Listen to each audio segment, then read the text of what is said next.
Welcome to Finance Speaks. I'm Kyle Sadler, President of Precept Wealth Management and best-selling author of I'm Retired, Now What? Joining me today is fellow advisor Chris Hensley. Thank you, Chris, for being here today. Thank you for inviting me, Kyle. We're here today to talk to you about winning the lottery and other major windfalls. I want to start by making this straightforward statement. So, please be cautious that just because you have this windfall doesn't make you financially savvy. Until we are seasoned with making sizable financial decisions, we are all still just developing infants. Heck, even those that have spent a career making decisions make mistakes and get conned. So, Chris, I want to start with talking to you about winning the lottery. What was the advice our attorneys passed on to us as the essential first steps after discovering that you have won the lottery? That's a great question, Kyle. The very first thing that you want to do when you realize that you have the winning ticket is immediately sign the back of the ticket. You do want to leave some space above your name where you can later write in the entity's name that will be holding the assets. And when I say entity, I mean whether it's a trust or a limited liability corporation. And then you're going to make a copy of it with your signature on it. The next thing that you want to do is take the winning ticket to the bank and put it in a safe deposit box. When you get home, change your phone numbers, unlist them all, and for now, don't tell anyone, not even family, outside of your spouse if you're married. After that, please call what we like to call ourselves your lead advisory counselor. In other words, us. Now, Kyle, I think you're going to tell us some of the next steps. That's right. As I would coach our clients, your life is about to change. However, according to the CFP Board of Standards, nearly 1/3 of lottery winners eventually declare bankruptcy. That's just crazy to think about as you're holding a winning ticket in your hand, isn't it? So, let's look at the process to assist in preventing you from being a part of that statistic. Now, you've won the lottery. Don't do anything or say a single thing to anybody besides signing the back of the ticket and sticking it in a safety deposit box until you meet with your asset advisory counselors. So, Kyle, when you say asset advisory counselors, what do you mean asset advisory counselors? Okay, so these are members of your team, such as an attorney who specializes in trust, partnerships, estates, and wills. Please, let's leave family out of your financial team. You don't want to have any relationship with your attorney, meaning that this person or any friends of yours, because you want to have unbiased advice. You want to protect your assets because we live in a litigious society. You never know who's going to crawl out of the woodwork for a piece of your winnings. An ex-spouse, a former employer, heck, even that nosy neighbor next door. Next, a CPA that deals in estate transfers, corporate and individual taxation. Make sure that they know about spender structure and deductions. And lastly, a financial and investment counselor who, in my opinion, should have more than 10 years experience managing assets. This will be your point person, and you have to trust that person. Vet the individual by checking with regulatory agencies, do your research, and find the right professional. See, there's thousands of financial advisors out there, but however, there are only a few good ones and the rest just exist. So, one tip our advisory team always passes to new clients is we want to keep quiet and stay anonymous. So, Chris, please explain why we tell them that. Absolutely. Remember, scammers don't make a living off of intelligent and rational individuals who utilize a counsel.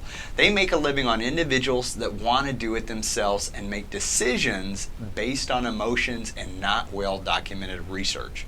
However, you may wonder how scammers will even find you, and it is because typically when someone comes into a large windfall, they make huge lifestyle changes and draw attention to themselves. Think of it on this level. Experienced gamblers always want rookies to sit next to them.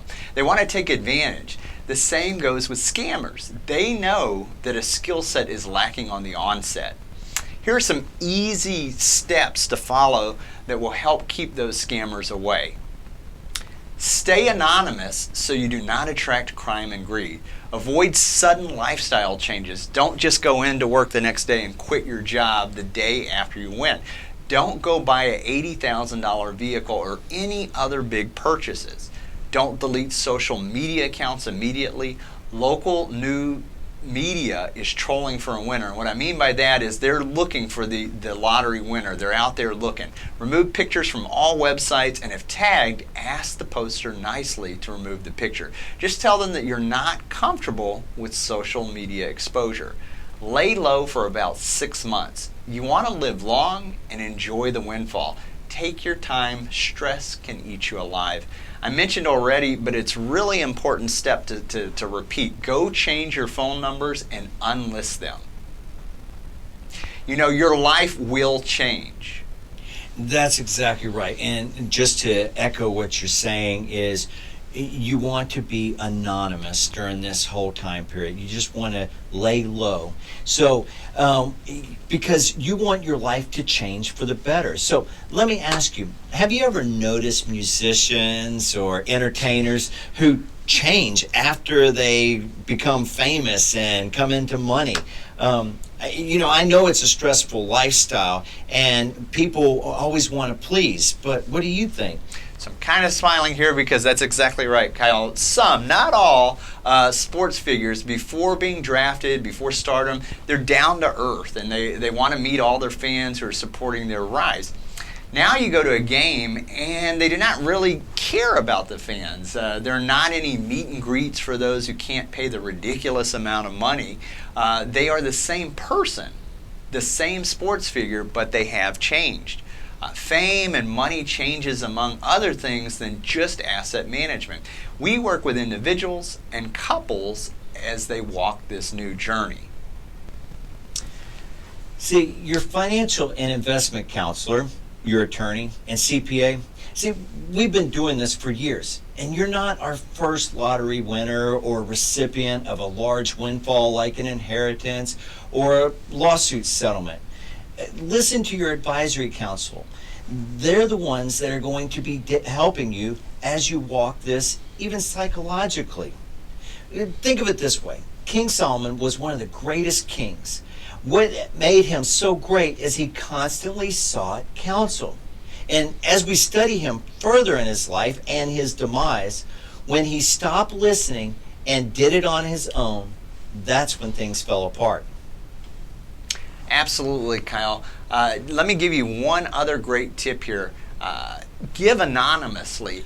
Every lottery and non-lottery winner has always said that they would donate or give money away to their favorite charity or the things that they're passionate about, but you do not want to give that huge gift and then have people knocking on your door for money. Stay anonymous. Don't believe me. Just ask those people who are always in the media donating money. They are overwhelmed by requests. All right, so by now you're probably wondering what you should be doing with the money that you just won, since you shouldn't be going out making big purchases. Well, we have the answer for that. Invest it prudently. And there's nothing wrong with buying into a business, but meet with your financial team to make sure that it is the best option. See, some of that other money should be invested in a plan suitable for your investment dynamic. Make a budget and stick to it. You do not want to be part of that 1/3 of lottery winners who declare bankruptcy. Along with budgeting, you should go out and pay off all of your debt and destroy all forms of credit. You now have the ability to live a credit-free life, and that's what millions of people have dreamed of. And before we're done, Kyle, do you have any final tips that you've discovered working with past lottery winners, their experiences? Yes. Now, this statement is going to rock everybody, but I want this windfall to be a pleasant experience and not a curse. Before you ever even purchase that ticket, check mark the box and select annual payments, not the lump sum. See, you've never experienced income like this, and some family members, friends, business solicitors, etc., they all want to share in it or steal your newly found wealth. Remember the statement I made in the onset of this video. Just because you came into a large sum of money doesn't make you financially savvy. By annuitizing, you limit your risk, but more importantly, you're able to assure yourself and your family that this wealth will be there for a long time and not just for a few years. We want to thank you for watching our program. For additional financial videos that may be important to your financial security, please like, subscribe, and share. Also, don't forget to visit us at www.preceptwm.com for more information and guidance. If you have any questions or concerns about this video or any others that we've produced, please do not hesitate to contact us. Have a suggestion for a topic? Please, I would be more than happy to shoot a video because I know that you are not the only one with that question. I want to give a big special thank you to Chris Hensley for joining us today on Finance Speaks. I'm Kyle Sadler, headed out, and until next time, be blessed and have a magnificent day.